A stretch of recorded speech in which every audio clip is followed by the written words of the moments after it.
Here's a video about when you are working with geography in Excel.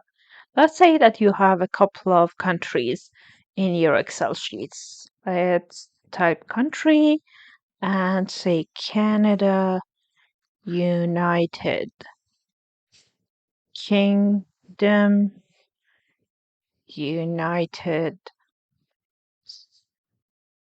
States, South Africa, oh, South Korea, and Uganda, for example. And then you want to know what are the capital cities for each of these countries, or what are the currencies for each one of currency abbreviation for each one of these countries.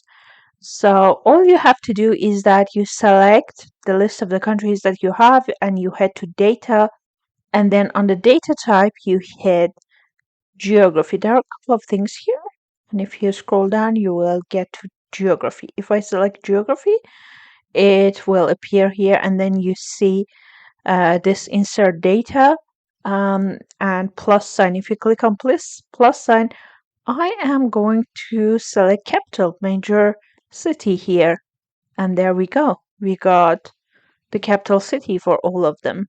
And then if I select currency, let's place a cell here, and then select the countries again, and then hit geography again and click on plus again, and then select currency code. And there we go, we have it.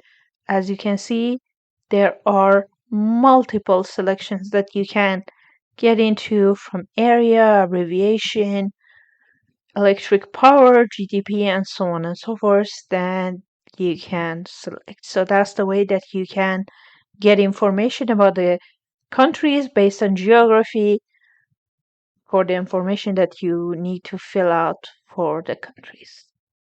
If you like this video, please subscribe to my channel. Thank you very much.